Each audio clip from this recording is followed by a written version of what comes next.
What is up, MMA fans? This is titleholder for Sherdog.com, and today I have the pleasure to talk with Showtime Anthony Pettis, coming off a majestic performance in the first event of the PFL 2022 regular season. Hello, sir. How are you today? Good, man. I'm in a good spot, just enjoying my win and right back to work. But I was told you were in Mexico yesterday. What was going on? Oh, yeah. I went through the weekend. We went to Cabo. I live in Las Vegas now, so Cabo is a 2-hour flight from Vegas. So it's just a quick trip. But yeah, I took my daughter. I have a newborn. She's 11 months now, so it's crazy. She's about to be a year old. So when I fight, I'm gonna miss her birthday. She's turning 1 June 14th. So we just kind of went and celebrated, us three. Did she enjoy Mexico? She loves Mexico. She's been there 3 times already, and she's only 11 months. So I think that's where I'll probably end up at when I retire. You're going to move to Mexico once you're going to retire? I think so. That's in my plans. End up somewhere in Mexico. We almost bought like a condo there a while back, but just with all the training, it's hard to go back and forth. And I never been to, actually never been to America in general, the whole continent. What do you like about Mexico and Mexican life in general? Just the culture, the food, the being on the beach. I'm from Milwaukee, Wisconsin, so I grew up in the cold, like real cold winters and barely any nice weather. So now that I'm in Las Vegas, I got the nice weather, but no beach. So that's the only part I'm missing now.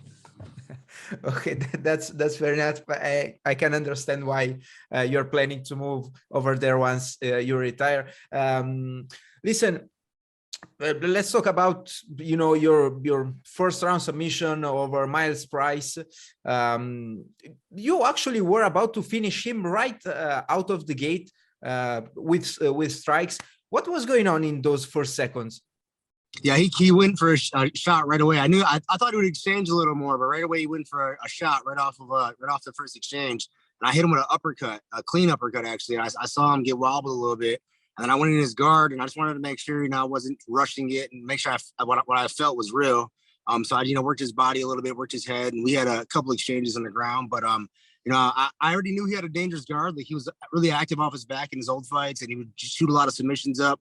But I felt very comfortable in there, man. I felt like I was ready for everything he could bring to me, and we had a flawless performance.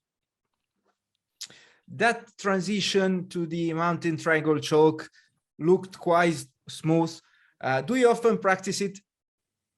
I'm really good at the triangle, and I found myself like I used all 3 of my attempts. If you really watch it, I got him in the triangle, but I didn't have a clean grip, and the cage was like pushing me away, so I couldn't turn my hips the right way to create the angle. So I tried to do a bite down version of the triangle, but the same thing, he had like a good version with his elbow.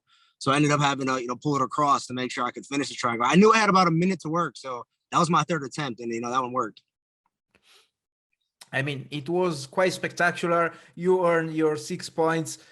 I'm guessing here you're happy, to be back, to be actually the first one ranked right now in PFL. How do you feel about it? Yeah, man, I'm excited. Last year didn't go my way, so I knew I had to train hard this year. I think last year prepared me for what I needed to do for this year. I had to get the bulk of my training done before the first fight. Because last season I figured it out, there was a lot of time in between fights, just like this season. We're going right back to work. We got to go back into the weight cutting, and we don't even know who our new opponent is yet. So it's up in the air who you could fight, what kind of style. So you just got to be ready for everything. And I think putting myself to getting 6 points definitely puts me in a great spot to make the playoffs, and that's what it's all about right now, is making the playoffs. So with the win, I'm pretty much guaranteed a playoff spot, unless everybody has finishes in the first round, which is very unlikely. The lightweight division stacked. They got some good guys in the division. So I think I'm in a great spot, but I'm not being too confident. I know if I can go for a finish in this fight, I'm going to go for it, because I need the points to make the playoffs. Can we say that Showtime is back, considering the highlight reel finish you delivered? Yeah, I would say there's more to show. I think this year is going to be a fun year for me. I put the work in. I'm in great shape. My weight's been, exactly where I wanted it in between the fights. So I think, like I said, last year just gave me more experience for this year, and now I'm having success. And I think the second fight's going to show a little bit more of what I've been working on. And you told me that you are already back here in camp. Are you enjoying, staying so busy? I love it actually, especially when you get a win like that last win, like just the high of coming off that win is like addicting. You want to get right back to work and I knew in December when I was starting training camp, it was gonna be a long camp, and then I end up fighting to May. I'm like, man, that's probably the longest camp of my life. Like just straight on training, with all three of my coaches living in Las Vegas with me.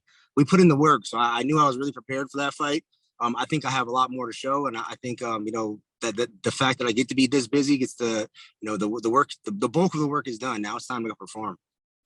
I saw on your Instagram stories that you went running this morning. I'm guessing you did some cardio training. How can you measure your energy? How much energy to put into camp and not to be too tired going into your second fight? Yeah, I think honestly, my coach Jorge Capetillo helped me out big time with my cardio conditioning. Man, he made me fall back in love with running. He's a boxing coach, but like all his fighters that are in his gym, they're there every morning at 6:30. They show up on time. They're ready to work. They try really hard in the run. They're not just like bullshitting the run. So like seeing that and seeing like the level of the running the boxers do, I'm like, man, there's something to that. And after I started, pushing myself in my runs and see how fast I could finish a 3-mile run, a 4-mile run. We do the mountain on Saturdays. It's a 7-mile straight uphill run.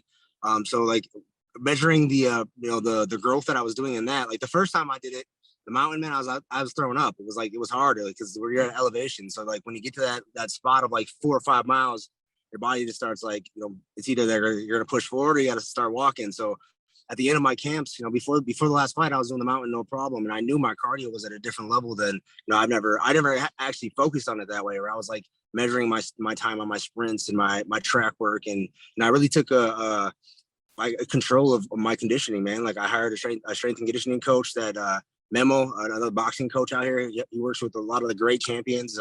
Tyson Fury's one of his fighters that he works with. So it's like to see the level that they're conditioning on, it was like, I got to match that. And I think that's what really changed my cardio this camp. In addition to your second PFL fight, do you have any other plans for the summer? No, we got playoffs right away. So I think I fight June 24th. That's the next fight date. We don't know who we're fighting yet. And then I think playoffs start August 5th. So we're going to be, right back to work again for the playoffs. And then hopefully we make that championship fight and have a great season. Not related with PFL, but do you have any updates on the sophomore event of your fighting league? Yes, we will be going again. The PFL season started really fast. So, we didn't want to have a fight in between my fights with the PFL season because obviously this comes first. I'm still a fighter. So our next event is going to be August 18th, actually in my hometown, Milwaukee, Wisconsin. And then we go back there in November, and then we have Las Vegas we're working on in September or December. And can you please anticipate us anything about the card? Oh, yeah, we're looking for the best in the Midwest because I'm going back to Milwaukee, Wisconsin. We're looking for the guys from Chicago, Iowa, Milwaukee, like all the guys that are in the Midwest that kind of grew up where I grew up at. Because I was going to fights in Chicago and the local scene in the Midwest. So we're going to start with the best in the Midwest. We're going to put all Midwest guys on there, see who's the best at a couple weight classes, make them champions in my organization. And then we're going to do the same thing in the West Coast in Las Vegas. Anthony, thank you very much for giving me a little bit of your time today. Best of luck with the upcoming fight. Hopefully I'll hear again, before the playoffs. Thank you, man. Appreciate it. Have a nice day. Bye-bye. Later.